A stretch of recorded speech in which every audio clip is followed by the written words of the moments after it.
Julius Malema de l'Afrique du Sud demande le boycott total de la Coupe du Monde organisée par les États-Unis d'Amérique. Pourquoi? Il affirme que les exclusions politiques violent l'esprit du football. En effet, plusieurs pays faisant partie de la liste d'exclusion américaine ont gagné accès à la Coupe du Monde. Donc Donald Trump et son équipe ont décidé de ne pas octroyer de visa aux gens issus de pays tels que la Côte d'Ivoire, Haïti, le Sénégal, l'Iran et le reste. Donc, bien que ces pays soient qualifiés pour la Coupe du Monde, les supporters ne peuvent malheureusement pas partir. Imaginez une équipe de football qui part jouer à l'honneur du pays, évidemment. La Coupe du Monde, c'est pour l'honneur de la patrie, de la nation.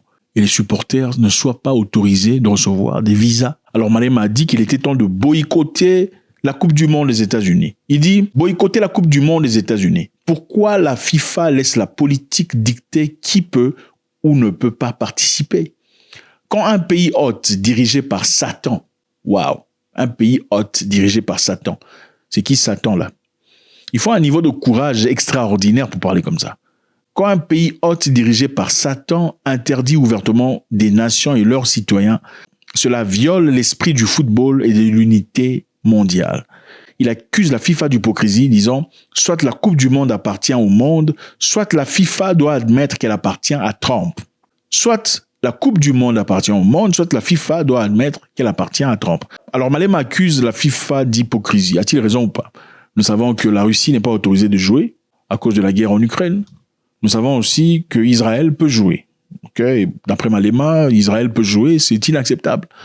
Pour ce cas que l'on interdise à ce que la Russie joue.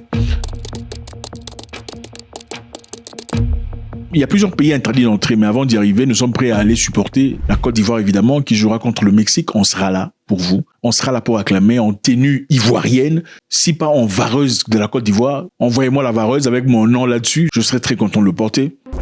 L'interdiction totale de 30 se donne sur la Somalie, le Soudan, la Libye, le Tchad, l'Érythrée, la Guinée équatoriale, la République démocratique du Congo. Ah bon, RDC. C'est surprenant parce que je pensais qu'ils avaient signé un contrat avec Trump pour exploitation minière. C'est-à-dire ce contrat d'exploitation qui donnera accès à toutes les richesses de la RDC ne donne quand même pas l'autorisation aux Congolais d'avoir un visa pour les États-Unis. C'est quand même injuste. Le Burkina Faso sera exclu, le Mali, le Niger, le Soudan, Sierra Leone. Il y a aussi des restrictions partielles, évidemment. Le Sénégal, la Côte d'Ivoire, la Tanzanie, l'Angola, le Nigeria, le Ghana, le Cameroun, l'Éthiopie, l'Ouganda, la Zambie, le Zimbabwe, la Mauritanie, la Guinée, le Bénin. Alors c'est ça. Les États-Unis d'Amérique ont une préoccupation. Leur préoccupation est d'abord sécuritaire. Ils disent que les systèmes de passeport sont jugés faibles et manquent de partage d'informations et des risques terroristes. Les systèmes de passeport de la Côte d'Ivoire, du Sénégal et d'autres pays qui sont exclus sont jugés faibles par les Américains et d'après eux manquent de partage d'informations. Donc l'information privée des citoyens ivoiriens doivent être partagées avec les Américains. Ouais, ils veulent ça. Vos informations privées, c'est-à-dire votre nom de famille, d'où vous venez, votre parcours. Si l'État a ces informations, l'État doit partager. On parle aussi des risques terroristes. Donc les Américains ont peur que des terroristes viennent de la Côte d'Ivoire et du Sénégal. Numéro 2, on parle de tensions politiques. Plusieurs pays bannis, évidemment, se rapprochent de la Russie et de la Chine. Je ne pense pas que ce soit le cas de la Côte d'Ivoire du tout. Mais dans ce cas, ça fait partie des raisons évoquées par les États-Unis. Nous savons aussi qu'en mesure de réciprocité, les pays tels que le Mali, le Burkina Faso et le Niger ont interdit l'entrée aux citoyens américains. On repense. Donc, Donald Trump pense aussi que nombreux Africains, quand ils vont aux États-Unis d'Amérique, ils ne rentrent pas. A-t-il raison de penser ou pas? Point d'interrogation. Nombreux Africains, quand ils partent, ils ne rentrent pas. Est-ce vrai ou pas? Bon, écoutez, je pense que ça c'est évident. Nous le savons tous. On a vu beaucoup de cas d'ailleurs dans d'autres tournois de karaté, de judo, des Jeux olympiques. Nombreux Africains qui partent, qui font partie de la délégation, arrivés à destination, ne rentrent pas à la maison. Ils restent pour toujours. Nombreux Africains, malheureusement, c'est une réalité. Et dans certains cas, les athlètes même restent. Okay? Dans ce cas de Coupe du Monde, je pense que c'est très improbable, vu que la majorité des joueurs sont généralement soit déjà signés par une équipe ou un club quelque part, ou sont dans ces processus de se faire signer quelque part.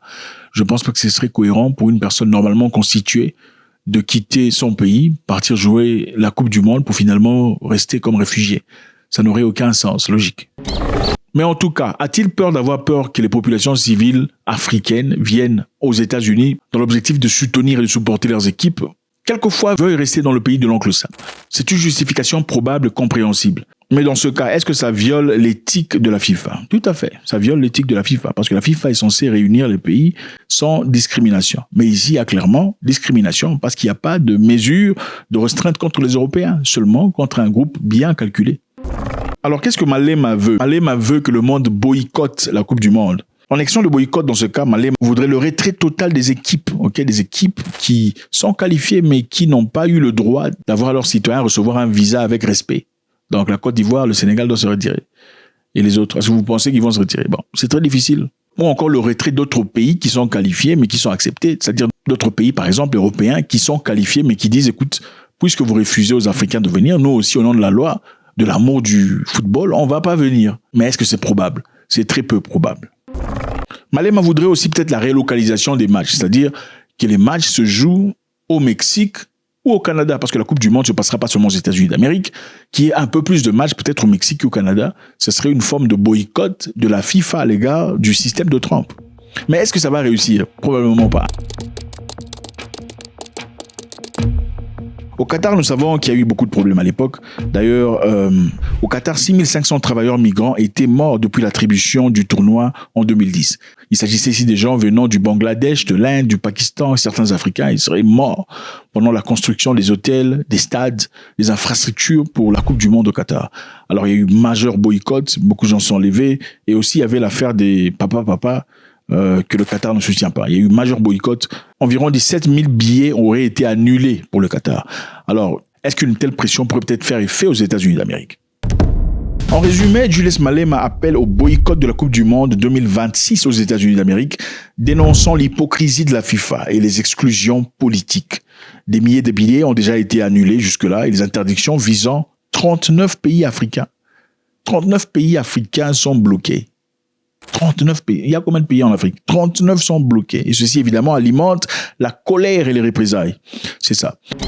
Dans la vie, il y a des gens qui ne disent rien et il y a des gens comme Julius Malema qui s'en foutent éperdument. Évidemment, c'est un Sud-Africain chez eux. Ils s'en foutent éperdument. Ce sont des gens qui ont réellement combattu pour leur liberté, qu'en disent les détracteurs. Faites-moi savoir ce que vous en pensez. Est-ce que vous pensez qu'une vraie pression sur la FIFA pourrait faire quelque chose? La Russie, évidemment, ne fait pas partie de ce jeu. Il a été ostracisé par la FIFA. Mais en attendant, Julius Malema pense qu'Israël ne devrait pas non plus faire partie des compétitions internationales. Il dit, soit la FIFA appartient à Trump, soit la Coupe du Monde appartient au monde. God bless.